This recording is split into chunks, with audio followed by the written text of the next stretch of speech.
ஓம் சாமி சரணம். உடற்சலந்தமான வில்ராஜ் பேசுகிறேன்.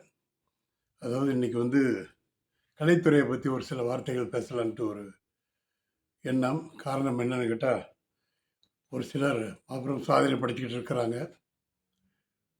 பெரும்பகுதி அவங்கள அடையாளம் காண முடியாமல் சூழ்நிலைலாம் ரொம்ப பேர் ரொம்ப கலைஞர்கள் காணாமல் போயிட்டாங்க. ஆனால் நிலச்சி நிற்கிற கலைஞர்கள் ஒரு சிலர் தான்.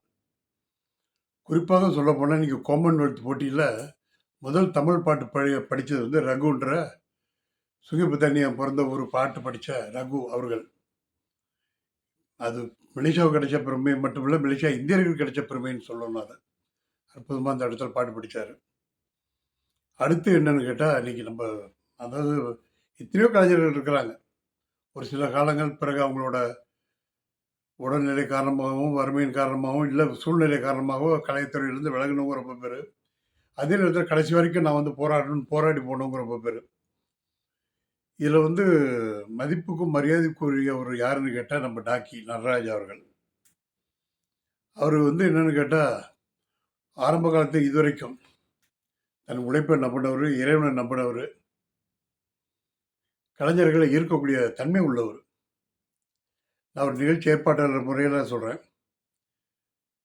சாகாசியில் ஒரு நிகழ்ச்சி மந்திரி மிஸ்தார் ஏற்பாடு பண்ண சொல்கிறாரு. ஏற்பாடு பண்ணி கொடுத்துருந்தோம். அவர் வராருன்னொன்னே 4000 பேருக்கு மேலே அந்த இடத்துக்கு வந்தாங்க. அதே போல் இங்கே ப்ரொடக்ஷனில் ஒரு டேமாவில் ஒரு நிகழ்ச்சி போட்டு அவர் வச்சு மண்டபம் நிறைஞ்சி வெளியே ஆரணிக்கிற அளவுக்கு ஆயிடுச்சு. அவர் நிகழ்ச்சிக்கு அப்படி ஒரு கூட்டம் டாக்கி அவர்களுக்கு.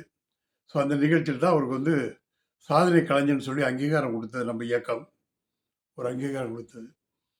ஒரு மனிதனோட உழைப்பு எப்போ ஜொலிக்குதுன்னா, ஒரு சந்தன மரத்தை நட்டு வச்சோம்னா 10 வருஷத்தில் அதோட விலை வேற, அது 20 வருஷம் ஆனால் அதோட விலை வேற, அதே 50 வருஷம் ஆனால் கோடிக்கணக்கில் லட்சம் கோடியாக மாறுது அந்த மரத்தோட விலை.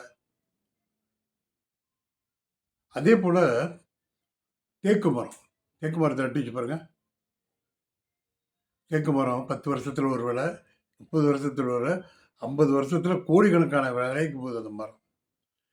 அந்த மாதிரி இவரோட பாட்டு ஒரு காலத்தில் பிரசித்தி பெற்ற, மலேசியாவில் பிரசித்தி பெற்ற இளைஞரெல்லாம் ஈர்த்த பாட்டு இன்னைக்கு உலகம் பூரா கேட்குற அளவுக்கு ஆயிடுச்சு. எப்பயோ படித்த பாட்டு, ஆனால் இன்னைக்கு உலகம் பூரா கேட்டு அவருக்காக இன்னைக்கு புகழ் குவிஞ்சிக்கிட்டு இருக்கு, வாழ்த்துக்கள் குறிஞ்சிக்கிட்டு இருக்கு நம்ம டாக்கி நடராஜ் அவர்களுக்கு.